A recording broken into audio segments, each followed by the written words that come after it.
right. Good morning and Happy New Year to you, Madam Minister. Good morning to the team here at Tobago Channel 5. Good morning, Tobago. Thank you for having me, and I must say Happy New Year. It's my first time being on set with you for the year. Very good. All right, let's get straight into it. We're here to speak about the Commonwealth Games, and we have other issues. We raise constituency issues and so on. But anyhow, on the 4th of August, Trinidad and Tobago is going to host the Commonwealth Games. Just tell us plans and location for varying games, Tobago, Trinidad, and the rest of the country. So Trinidad and Tobago won the bid to host the Commonwealth Youth Games 2023. It's the 7th Commonwealth Youth Games, and these games are intended to promote friendship and showcase athletic skills among youngsters between the ages of 14 to 18, and it involves over 72 countries making their way to Trinidad and Tobago to compete in 7 sporting disciplines.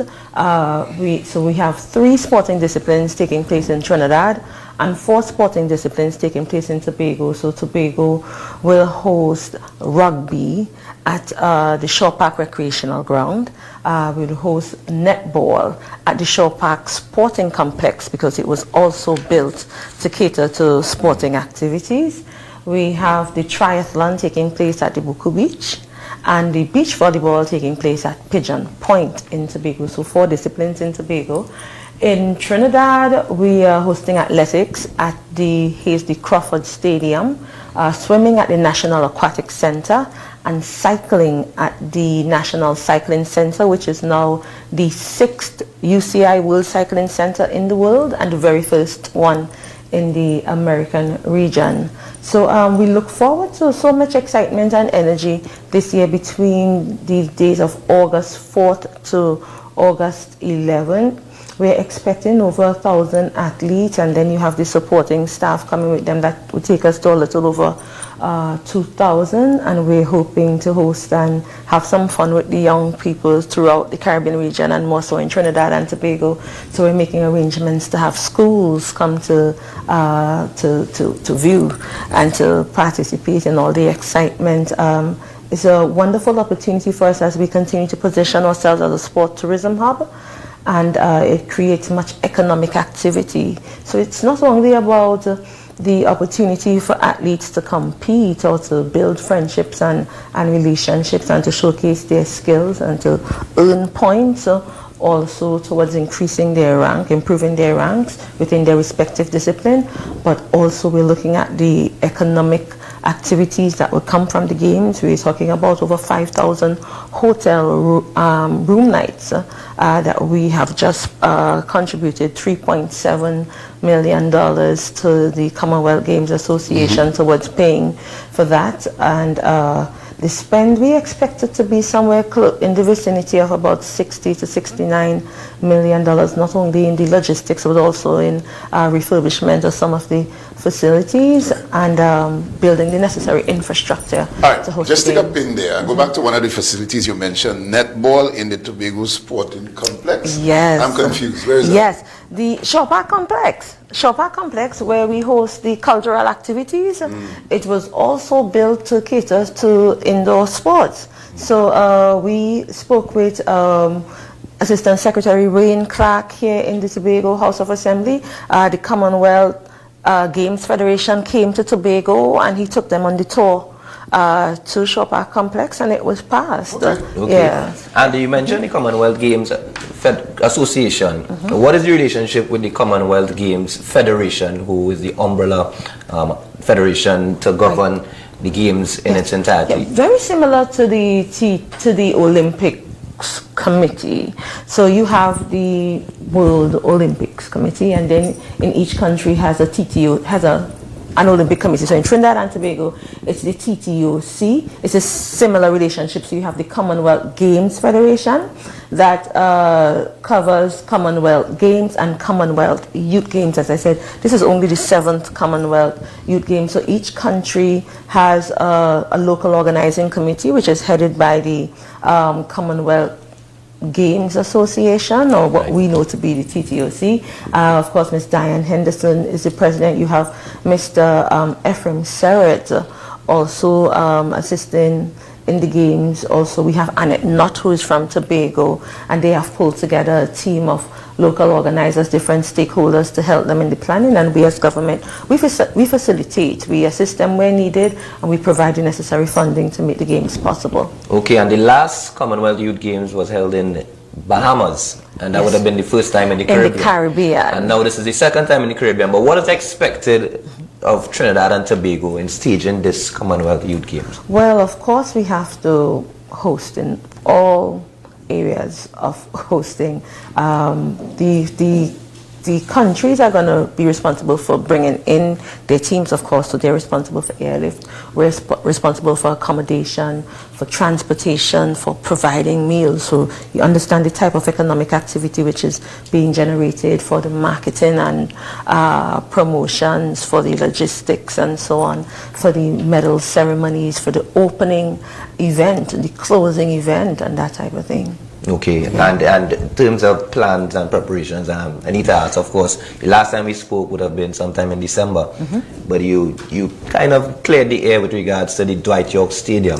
Yes. So just in terms of clarity, would the Dwight York Stadium be refurbished in any way in preparation for the Commonwealth Youth Games? Well, the Dwight York Stadium is already being refurbished. We are onto stage 3 or phase 3 of the refurbishment of Dwight York Stadium, and then we move on to phase 4, which would be the final phase. We decided that refurbishment of Dwight York Stadium took priority over all the other stadia in Trinidad and Tobago. So Hazy Crawford is now coming on board this year after we've gotten to stage 3 at Dwight York. We're bringing it up to a proper world-class standard, improving the media room, the gym, and there was a school of thought that says, let's refurbish the track. But we felt like we should give Dwight York Stadium a brand new track and then hand it over to the Tobago House of Assembly, because as you know, sport in Tobago is under the Tobago House of Assembly. In Tobago, this is the only facility over which I have responsibility, and if sport is under THA, then we intend to hand it over to the Tobago House of Assembly. So I think it's important to note, though, that as for the month of February, we're going to be allowing sport and cultural activities at Hazy Crawford in Trinidad. But at the end of February, we close off so that we could accelerate the pace of refurbishment. Therefore, the major competitions in athletics will be moved to Dwight York Stadium, and we have to pick up the cost in making sure that happens. So the track which was supposed to be installed, that process was supposed to begin in March. We are going to delay it to around June, July, after Hazy Crawford reopens, because we don't want to have the two facilities shut down at the same time. But very recently, the Mondo track at the Dwight York Stadium was refurbished. There was a brand new blue track. Blue Mondo track was perfect. What is it? It went bad already? I'm not sure. You tell me. The thing is, they're saying with the patching which needs to be done, you could end up with an unleveled track. And you always want to make sure your track is in good condition, because it could affect the scoring for should somebody break a record or something here. So we felt like it was safer to give a new track, especially handing this over to the Tobago House of Assembly, and we want them to accept the handover. We want it to be in good state when they accept, and give them something to run with. It costs a lot to maintain these facilities, so as much as we can do in our refurbishment, phase 1, 2, 3, 4, we intend to do so. And very good. Anything else on the Commonwealth game that you want to touch on? Because we want to get into constituency issues, Madam Minister. Sure. Before we shift, I'm interested in the preparation for the actual athletes, and what are the individual associations and coaches telling you in terms of requests to make sure that apart from the economic value and the showcase, they are ready to compete and, of course, be successful. You know, interestingly, about a week or 2 weeks ago, we had the national, the N3As awards in Trinidad, and Tobago took the majority of the medals. I must say, Zenith Athletic Club is doing particularly well. That is Baby and Gerard Franklin.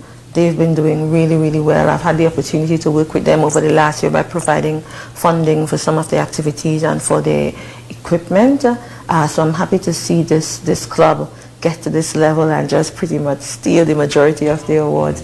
There's also another club that is giving good competition. There's RSS Phoenix coming out of Roxborough Secondary School, and they're doing very well too. So I think that the clubs in Tobago are well on their way to, you know, reaching for the stars and, you know, setting records, you know, blazing a trail. In Trinidad, we have Aberdeen Wildcats, a number of other clubs, but it is their business to apply for the funding. We support the entries in all ways possible when they submit their request. And the individual clubs, they have to apply too. You don't have to wait on your national governing body to apply. You as a club, you as a club in your community can apply for support. And in Tobago, you have two bites of the cherry because you get to apply at the Tobago House of Assembly, which has the same funding facilities that we have in the ministry. And I'm pleased that the THA has now or should I say redoubled its efforts by putting new members on the Lalon Gordon Fund committee that would cater to elite athletes and high performance activity in Tobago. So I'm happy that Secretary Wayne Clark saw it fit to move forward with that. Okay. Yeah. All right, let's shift gears now to constituency issues. Madam Minister, there are those who are saying that since you're in office, there is no one project that you identify in Tobago that you should undertake under your minister as a representative for Tobago West. 2023 is here. However, is there any plans going forward for any project that you wish to undertake that we have not heard of? Probably that's a real interesting point of view. Let's first and foremost understand what is the role and responsibility of the parliamentarian. We know fully well, and as Tobagonians, we know fully well that development in Tobago is under the Tobago House of Assembly. With all the best intentions, if I want to go build a stadium or pavilion somewhere in Tobago, I cannot, because that responsibility falls under the Tobago House of Assembly. They have the remit, or should I say the authority to do so. And we have seen in the past where a central government may say, okay, we're doing this or we're doing that, and Tobago House of Assembly said, no, no, no. So at the end of the day, we respect the authority of the Tobago House of Assembly. We provide the funding to the Tobago House of Assembly to do its work. In my role as a member of Parliament is to put Tobagonians in contact with the services and the programs offered by the central government. So at the end of the day, you have the refurbishment of Dwight York Stadium taking place. Under our term, both Ayanna Webster, Roy and I sitting at the level of the cabinet, much of the development to Tobago, for instance, the brand new ferries, how could we close our eyes and pretend that's not happening? The development that is taking place in Roxborough, what is taking place at Crown Point Airport, that is a result of Tobagonian members of Parliament sitting on the cabinet and helping to make those decisions and championing the cause for Tobagonians. There are so many different areas as it relates to ensuring that Tobago gets a piece of the pie nationally, and that's what we do. So to say there is no specific project, that would be untrue. For instance, but just to say, because you can't do a physical project. And I'm not, hold on, Madam Minister, respectfully, and let's understand something here. When the people put an individual in office, they expect representation. And I could ask you, in your view, what representation mean? You identified a number of projects that were taken by the government. The airport is the government. However, from an individual standpoint, is there a vision that you would like to put forward? Or, for example, a project you would say to the THA, given that you said, and we know it's under the remit of the THA, however, as member of the Parliament, that would make for good politics. So if it rejected, you could say, I come to the THA and I come back right and rise and shine and say, Brother B, I went to them and they said they're not supporting it. We need to hear from you, Madam Minister. That is what the public is saying. I'm asking. Tell us about your vision for 2023. Brother B, let's be very fair.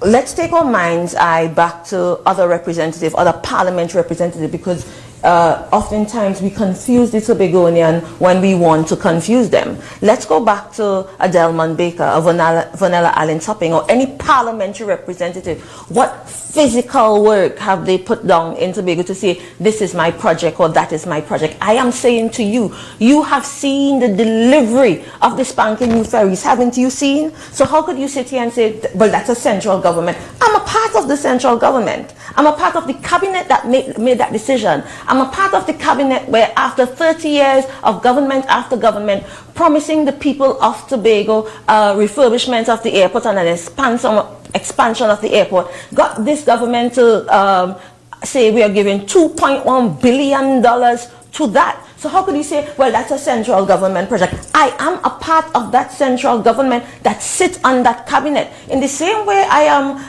fighting for Tobago to get its airport. It's the same way Faris Al-Wawi is fighting for a waterfront in San Fernando.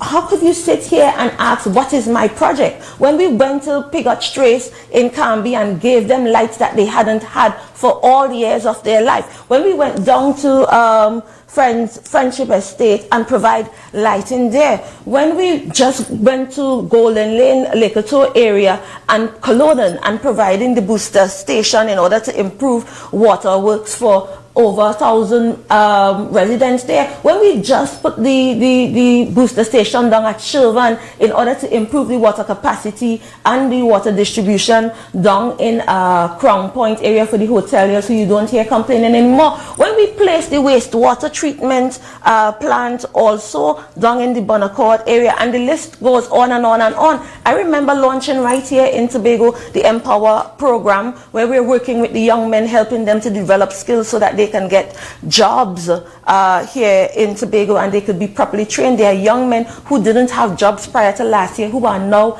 employed at Rojas fabrication and so on. So whatever program we have taken place in Trinidad, we make sure it takes place in Tobago, and Tobago has the opportunity. I've provided also to sporting bodies and sporting clubs. I've contributed to Mount Pleasant Sports, Oceana's club, which does the dragon boat. We just gave them over $230,000. Zenith Athletic Club, we gave them over $80,000. You saw Cornucopia doing their carnival celebration in Buku, we gave them $100,000. So why we cannot do physical work individually? Because no one representative can do work individually. That's like asking Wayne Clark, what did you build in Lambo? Or asking Terence Baines, what did you build in Bethel physically?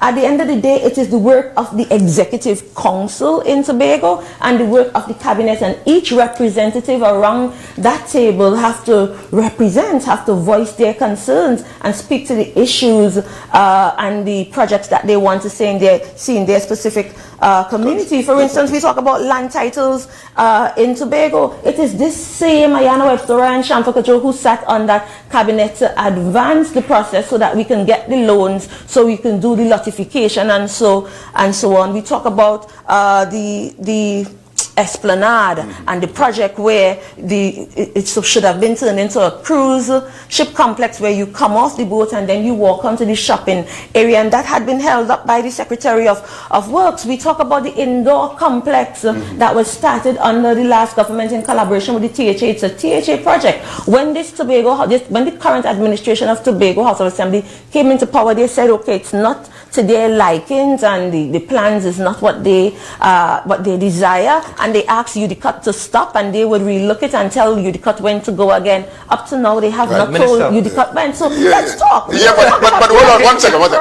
Now, you see, if I did not ask you that question, Tobago would not have known all that was under your remit. So the point is, you need to be more present so that the public hears, because all of what you're saying there is new to most of us who are listening. But you know, Brother B, we've been talking, and I must say, people remember what they want to remember, but at the end of the day, and people forget what they want to forget also, because there's a lot taking place in the Tobago space that people choose to forget or pretend to be busy or dumb or blind or deaf. You understand? So we would say over and over, this is what we are doing as it relates to food support, as it relates to providing room upgrades for hotels here in Tobago, the opening of Comfort in, and when they opened at first and did they walk through without providing an invite to us. I remember sitting on the cabinet and providing approvals for projects like that. When I became a Minister of Tourism in 2015, the tourism accommodation upgrade program was not available to Tobago.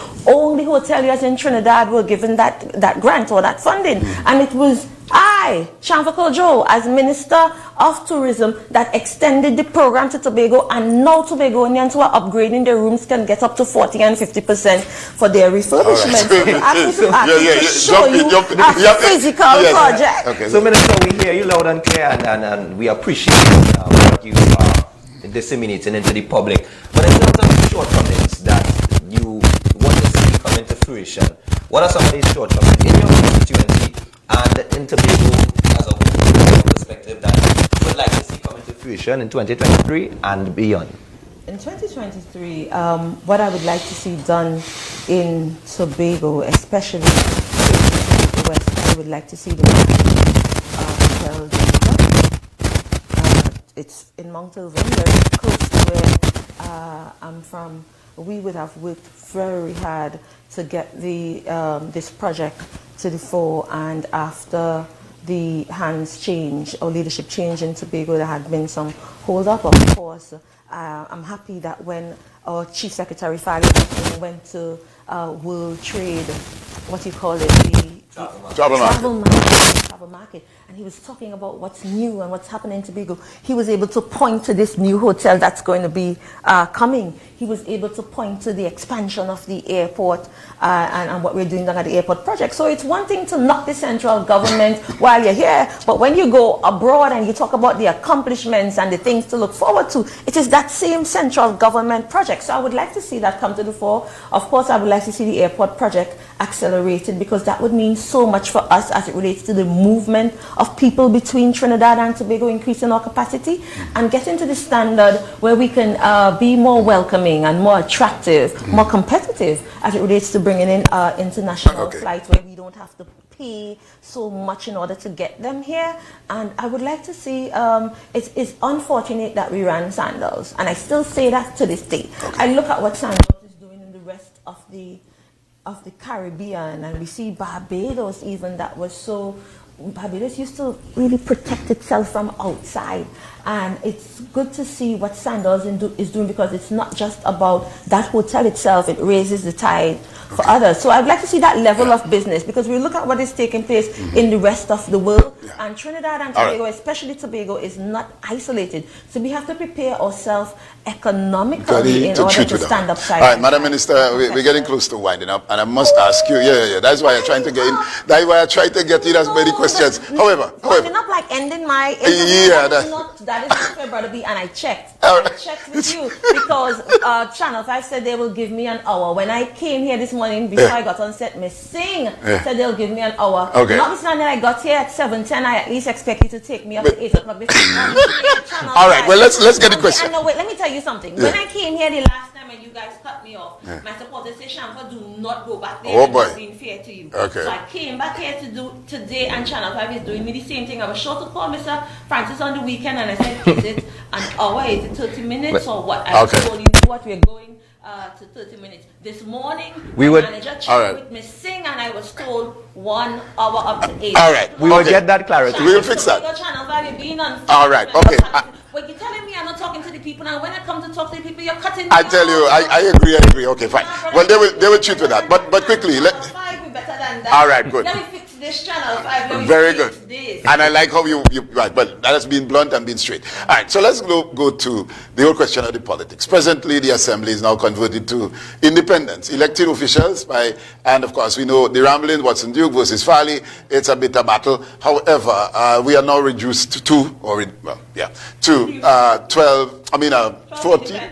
independents in the assembly. Your take, you looking on. Tell me your reaction. I must say that is really, really unfortunate for Tobagonians and for Tobago at this point in time. We know how the Westminster Parliament works. We know how the democracy works. But even before I get at the end of the day, no matter who's in power, whether it's PNM or PDP or Farley and Friends, it's about development for Tobago. We have to be moving stand still too much, in too much confusion and so on. And even as we try to make Tobago the best little island in the world, it would call for investors to invest. So therefore, we have to protect our reputation and our profile. Let's look at also democracy, what the people voted for. The PDP sold to us a dream and promises of things that they would do and jobs that they would provide, and that Tobagonians would be able to get business, and business would not go to Trinidad, contractors and businessmen and so on. And what we are seeing today is polar opposite to what was promised. So, and then there's a group of Tobagonians who are unwilling to take maltreatment, as they call it, from the PNM, but lay down here and take abuse from the PDP and Fari and friends and have absolutely nothing to say. At the end of the day, is it that you have a problem with mistreatment and abuse, or you have a problem with PNM? So you have to check yourself, because we have to look at the future we're building for Tobagonians. The young Tobagonian in college right now who's getting ready to come home, what is there to look forward to? The jobs, the opportunity to business. The young entrepreneur who's looking to start up their business. What is the Tobago House of Assembly saying to that person that, okay, they're being overlooked and sidelined for contractors from Trinidad who don't even have experience? You have people having experience in building road and so on, getting contracts to build road, and the procurement process leaves much to be desired. So what are we doing? Are we, at Tobagonians, being lifted during this time? 25% of their term have already passed, and are they taking Tobagonians along with them? Can the students, the young people, the people in business, the people feel like, okay, we are being developed? What can they show for their time? And it's good to say, okay, over 21 years, the PNM and do nothing. If you are honest with yourself, you can see schools built, you can see people who came from nothing to something in business, and yes, you voted us out, and you have the right to vote who you want to. But when you sell us a dream saying, we are going to do better, we are going to give you opportunity to build yourself and provide business opportunities for you, you are going to get jobs, because you see they lie to people, telling them you can do this and you can do that without qualifications, and some people don't even have their business registered, and they promise them contracts when they one day would give them contracts, and that is not so. Now they're in the hot seat. It's all well and good, or should I say it's unfair to say, oh, central government this, central government that, because that is what they're telling to their followers.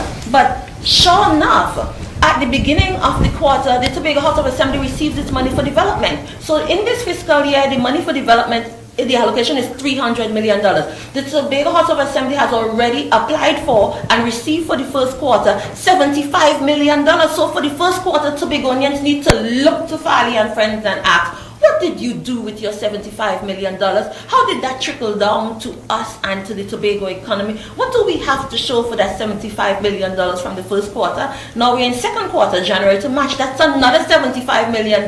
So by April, you should be asking, what did you do with $150 million for all the upgrades that you say you're doing at community centers and in communities, which Tobago contractors were able to share in the pie? Or are we still reaching over to Trinidad to say, give me some? All right. Okay. Or give me more, because that question, that request is very popular, that more funding should be allocated to run. Let's say, what are you doing with the funding that you do have now? Can you show us what you're doing with the funding that, we, as when I say yes, I mean we as Tobagonians. I want to speak up and speak out this morning, because there are Tobagonians being laid off without any proper reasoning. There are Tobagonian business persons being sidelined. There are people who were promised jobs, who, I'm telling you as a member of parliament, many of the items that some of the constituents come to me for are under the remit of the Tobago House of Assembly. You send them to these representatives and they are not opening their doors, they are not seeing people. At least have a public day, a regular public day, so that the people can see you, so you can hear their concerns. It makes my job more difficult. So how dare you, as a representative for Golden Lane, Likoto, or wherever you want to call it, say, how dare I show up and give booster station? Those constituents come to me too. They are my constituents, and I take care of the people from Scarborough all the way to Crown Point. So when they go to your office and your office is not opened, or you call a town hall meeting on the day you know the people have funeral, and when you show up, then the people don't show up. They come into me, All right. and I have to serve them. Okay, let's talk about your constituency day when your doors are open to the public. Yes. What days are they? Monday is constituency day, so today is constituency day. For me, I try to spend as much time as I can walking. Also, we walk in Mary's Hill this evening. On the first Monday, we do roving public day. So on February 6th, we'll be in Bethesda doing roving public day. I spent this weekend with Zenith Athletic Club on Saturday at their awards. Yesterday, I spent harvest in Bethesda. So I attend the events and I keep my constituency office open. We have something called Forms Day for those who have difficulty filling out forms, so they can access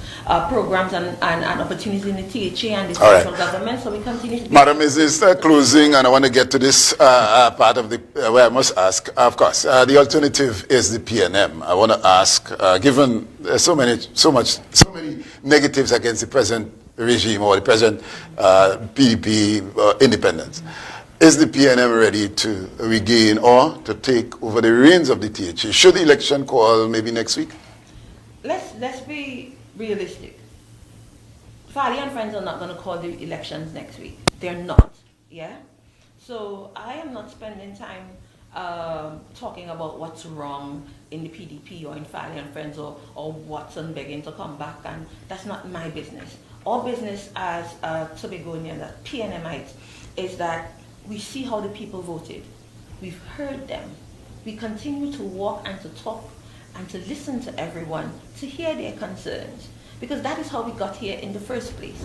Prior to 2001, Tobago never voted for the PNM in the Tobago House of Assembly. We were outside for over 20 years. Yeah, but it took going out and walking and talking and doing the groundwork to get back there. That is our business now. Okay. To walk and talk and listen to the concerns of Tobagonians and prepare ourselves for when that time arises. I'm not going to live in dreamland saying, oh, if an election called next week. An election is not going to be called. These folks have the power right now. They love the office and they are not going to give it up. Whoever they have to sing kumbaya with in order to stay in power to do whatever they're doing for themselves, they are going to do that. Our business is to mind the Tobagonian business, listen to them, hear their concerns, and get ourselves ready to present to them the best representatives and the best vision and a new type of leadership and direction towards the development of all Tobagonians. Very good. Those who support us and those who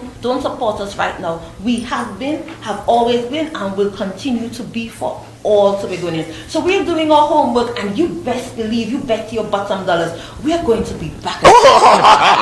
We're going to leave it there, Madam Minister. Yeah. And it's always a pleasure. And of course, I don't want you to come here and get upset. And we are going to make up for whatever time that we have lost to have you back at some other point. I really appreciate it. Thank you. Thank you very much. Appreciate it to the team of Channel 5. God bless you. All the best for the new year. To Tobago, I love you, and I will continue to be. Of course. Right here. All right. Well, I'm looking forward to the Commonwealth Youth Games. Yes, of course. All right. You're going to be throwing the first ball, whatever discipline. Let's say it's the first, whatever. I'll throw the first shot. All right.